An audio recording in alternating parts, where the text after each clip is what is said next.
একদিন উইলো ক্রিক নামে এক ছোট্ট গ্রামে একটি গুপ্তধনের কিংবদন্তি ছিল, যা মোহনীয় বনের গভীরে লুকানো ছিল।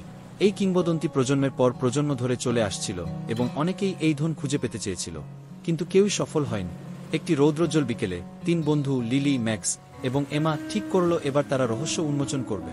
লিলির অ্যাটিক থেকে পাওয়া একটি মানচিত্র নিয়ে তারা অভিযানে বের হল। মানচিত্রটি ছিল পুরনো এবং ছেঁড়া, যার মধ্যে ছিল কিছু সাংকেতিক চিহ্ন এবং একটি ধাঁধা। যেখানে প্রাচীনতম বৃক্ষ দাঁড়িয়ে আছে, তার পতনের নিচে রয়েছে এক গোপন কথা।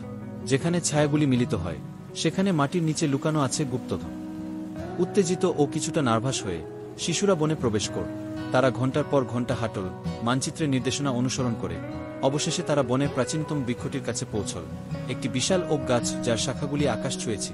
সূর্য অস্ত যেতে শুরু করলে ছায়াগুলি লম্বা হতে শুরু করল এবং বন্ধুরা কিছু অদ্ভুত বিষয় লক্ষ্য করল। গাছের শাখার ছায়াগুলি মাটিতে একটি প্যাটার্ন তৈরি করছিল, যা তাদের মানচিত্রের চিহ্নগুলির সাথে মিলে যাচ্ছিল। ম্যাক্স, যে বুদ্ধিমান, দ্রুত বুঝতে পারল যে প্যাটার্নটি একটি ছোট গাছপালা ঘেরা পথে নির্দেশ করছে। পথটি তাদের একটি খোলা জায়গায় নিয়ে গেল, যেখানে তারা পাথরের একটি বৃত্ত খুঁজে পেল। বৃত্তের মাঝখানে ছিল একটি প্রাচীন শৈবাল ঢাকা বক্স। তারা উত্তেজিত হৃদয় নিয়ে বক্সটি খুলল এবং দেখল এটি ভরা ছিল ঝকঝকে রত্ন, সোনার মুদ্রা এবং বহু যুগের পুরনো রহস্যময় জিনিসপত্র দিয়ে। কিন্তু তারা বুঝল যে প্রকৃত ধন ছিল তাদের একসাথে করা অ্যাডভেঞ্চার এবং তাদের বন্ধুত্ব, যা আরও শক্তিশালী হয়েছিল।